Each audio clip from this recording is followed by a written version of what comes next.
आप देख रहे हैं न्यूज स्टेट का डिजिटल प्लेटफॉर्म और आपके साथ मैं हूं प्रीति भारद्वाज। आज हम बात करने वाले हैं एक बार फिर से मनीषा केस को लेकर। जी हां, हरियाणा के भिवानी में ये मामला सामने आया था। 11 अगस्त को मनीषा की लाश मिली थी, जिसके बाद पूरे हरियाणा में एक तरीके से उबाल देखने को मिला और सोशल मीडिया पर भी हमने देखा कि पूरा एक कैंपेन चलाया गया। जस्टिस ऑफ मनीषा करके लोग लगातार इस पूरे मामले की तफ्तीश की मांग कर रहे हैं और सीबीआई से इस पूरे मामले को लेकर जांच पड़ताल की जा रही है। हालांकि अब तक इस पूरे मामले को लेकर काफी ज्यादा चर्चा हो चुकी है, लेकिन फिर भी एक बार आपको जानकारी दे दे कि दरअसल मनीषा के केस में सीबीआई की टीम एक तरफ तो जांच पड़ताल कर रही है, दूसरी तरफ हमने देखा कि कैसे मनीषा के परिजनों ने सीएम सैनी से वहां पर मुलाकात की थी और सीएम सैनी की ओर से, सरकार की ओर से आश्वासन दिया गया था कि इस पूरे मामले को जल्द से जल्द इसकी जांच पड़ताल की जाएगी। और चूंकि जितनी भी रिपोर्ट्स थी वो सीबीआई को सौंपी जा चुकी थी। प्रशासनिक स्तर पर जो भी जांच पड़ताल की गई थी, राज्य स्तर पर जितनी भी जांच पड़ताल की गई थी, जो भी रिपोर्ट सामने आए थे, जो भी जानकारियां और जो भी सबूत निकलकर सामने आए थे, उसे सीबीआई को सौंप दिया गया और सीबीआई की जो टीम है वो लगातार इस पूरे मामले को लेकर जांच पड़ताल करती हुई नजर आ रही है। लेकिन अब एक अपडेट ये भी है जो कि आपको बता देते हैं। सीबीआई की टीम ने रविवार यानी बीते रविवार को वो प्ले स्कूल भी गई थी जहां से मनीषा गायब हुई थी। हालांकि जो जानकारी निकलकर सामने आई वो यही थी कि मनीषा प्ले स्कूल से बाहर निकल गई थी, वो नर्सिंग कॉलेज में एडमिशन कराने के लिए जा रही थी और इसी बीच रास्ते में उसके साथ कुछ अनहोनी होती है और उसके बाद एकाएक मनीषा की लाश मिलती है। इस पूरे मामले को लेकर, इस पूरी घटनाक्रम को लेकर हमने कई थ्योरीज देखी है। चूंकि सुसाइड को भी लेकर यहाँ पर आशंका जताई जा रही है। हालांकि जिस बर्बरता से इस पूरी वारदात को अंजाम दिया गया, शव जिस स्थिति में मिला और उसके आसपास जितने भी साक्ष्य जुटाए गए, वो कहीं से भी एक तरफ सुसाइड की ओर तो इशारा नहीं करते हैं, लेकिन दूसरी तरफ क्या बर्बरता मनीषा के साथ हुई, क्या हैवानियत को अंजाम दिया गया, इस पूरे मामले को लेकर सीबीआई अब जांच पड़ताल कर रही है। कई सीसीटीवी फुटेज भी हमने देखे, चाहे वो प्ले स्कूल से लेकर नर्सिंग कॉलेज तक के रास्ते में जितने भी पढ़ने वाले सीसीटीवीज हैं, उन सभी के फुटेज को निकाला गया, उन सभी फुटेज को एक दूसरे से मिलाया गया, उनकी टाइमिंग देखी गई कि आखिर कितने बजे मनीषा प्ले स्कूल से निकली थी, फिर वो कब कहां पर पहुंची थी, रास्ते में जिस जिस जगह सीसीटीवी में मनीषा की तस्वीर कैद हुई है, उन सभी को एक तरीके से मिलाया गया है और कड़ी से कड़ी को जोड़कर देखा जा रहा है। आप लोगों को याद भी होगा, चूंकि बीते दिन जब फॉरेंसिक की टीम और साथ ही साथ सीबीआई की टीम जब सबूत जुटाने के लिए वहां पर पहुंची थी जहां पर मनीषा का शव मिला था, वहां की स्थिति एक तरीके से सबूतों को मिटाने वाली पैदा हो रही थी। चूंकि बारिश हो रही थी और जहां पर मनीषा का शव मिला था वहां पर पानी भर चुका था, तो ऐसे में सीबीआई के लिए एक बहुत बड़ी चुनौती थी कि आखिर कैसे वहां से सबूतों को इकट्ठा किया जाए। हालांकि जब मनीषा का शव मिला था तभी वो सबूत वहां से इकट्ठा कर लिए गए थे। सीन को रिक्रिएट भी किया गया कि किन परिस्थितियों में मनीषा की वहां पर लाश मिली होगी। कई अलग अलग थ्योरीज हमने देखी कि परिवार वालों की भी ओर से कुछ और बयान दिए जा रहे थे, परिवार वालों की ओर से बार बार अपने बयानों को बदला जा रहा था।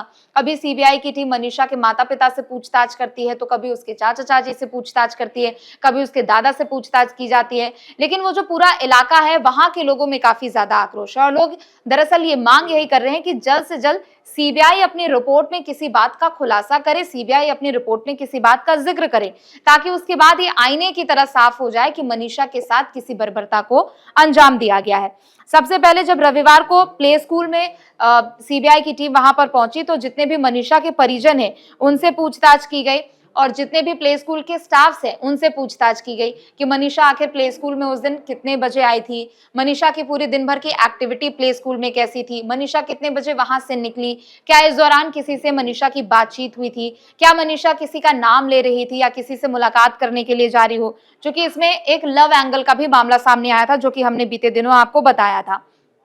तो पिछले लगभग 19 दिनों से सीबीआई की टीम इस पूरे मामले को लेकर जांच पड़ताल कर रही है और सीबीआई के सामने चुनौती यही है कि जल्द से जल्द इस पूरे मामले का खुलासा किया जाए और एक निष्कर्ष तक पहुंचा जाए कि आखिर मनीषा के साथ हुआ क्या था,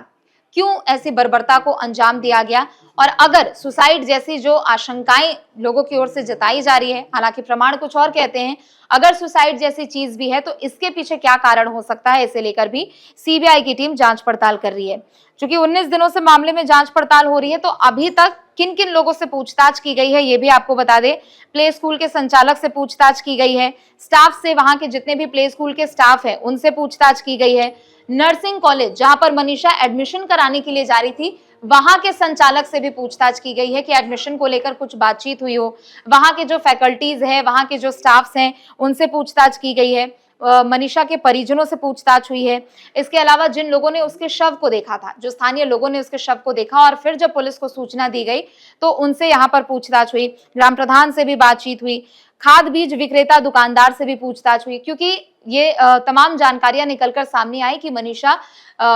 एक अनाज भंडार से वो खाद खरीद कर लेकर जाती है और लोग पूछते भी हैं कि आखिर इतना ज्यादा वो खाद क्यों लेकर जा रही है, और तब मनीषा की ओर से कुछ जवाब दे दिया जाता है। लाइब्रेरी संचालक से भी पूछताछ की जा चुकी है, जहां पर मनीषा बैठकर पढ़ाई करती थी लाइब्रेरी में, उससे भी पूछताछ की गई है कि क्या उसके हाव भाव में कुछ परिवर्तन था, क्या कुछ ऐसी बातें मनीषा की ओर से बताई गई जो कि इशारा कर रही थी कि शायद उसके साथ कुछ अनहोनी हुई हो। तो तमाम लोगों से पूछताछ हो चुकी है। क्राइम सीन को भी रिक्रिएट किया जा चुका है कि जब शव जिस परिस्थिति में मिली होगी वो उस वक्त माहौल कैसा होगा, इसे भी रिक्रिएट किया जा चुका है। टीम ने अलग अलग पक्षों को आमने सामने बिठाकर भी पूछताछ की है। अलग अलग तो पूछताछ की ही गई है, लेकिन आमने सामने भी सभी पक्षों को बिठाया गया और उनसे भी वहां पर पूछताछ हुई है। संचालकों से सबसे ज्यादा महत्वपूर्ण बातचीत करनी और पूछताछ इसलिए भी जरूरी है क्योंकि प्ले स्कूल के संचालक, एक तरफ तो मनीषा की मौजूदगी उस प्ले स्कूल में थी, फिर उसके बाद जब मनीषा वहां से चली जाती है नर्सिंग कॉलेज के बारे में बताकर, तो इन दोनों के संचालकों से पूछताछ में ये मिलाने की कोशिश की गई है क्या किसी तरीके का कोई बयानों का हेरबदल तो नहीं है, क्या किसी पक्ष की ओर से झूठ तो नहीं बोला जा रहा है। क्योंकि आप समझिए कि अगस्त का ये पूरा मामला है और अब सितंबर भी खत्म होने को है, लगभग 2 महीने इस पूरे केस को होने वाले हैं, लेकिन फिर भी अभी तक कोई ठोस जानकारी निकलकर सामने नहीं आ पाई है, कोई ठोस वजह निकलकर सामने नहीं आ पाई है कि आखिर क्यों मनीषा के साथ ऐसी हैवानियत अगर की गई होगी तो क्यों की गई होगी। तमाम ऐसे सवाल हैं जिनके जवाब ढूंढने की कोशिश सीबीआई की ओर से की जा रही है। हालांकि देखना होगा कि सीबीआई अगले कुछ दिनों में क्या कुछ ऐसा सबूत पेश करती है, क्या सीबीआई की ओर से कुछ ऐसे खुलासे किए जाते हैं जो कि इस पूरे केस को कहीं ना कहीं पारदर्शी तरीके से लोगों के सामने रख सके। फिलहाल के लिए बस इतना ही। आप देखते रहे न्यूज़ स्टेट। नमस्कार। जहां भक्ति है हर शब्द में, कथाओं में छुपे हैं दिव्य रहस्य और ज्योतिष देता है जीवन को दिशा। धर्म से जुड़ी हर बातों को जानने के लिए हमारे चैनल स्तुति को सब्सक्राइब करें। चैनल पर जाने के लिए इस लिंक पर क्लिक करें।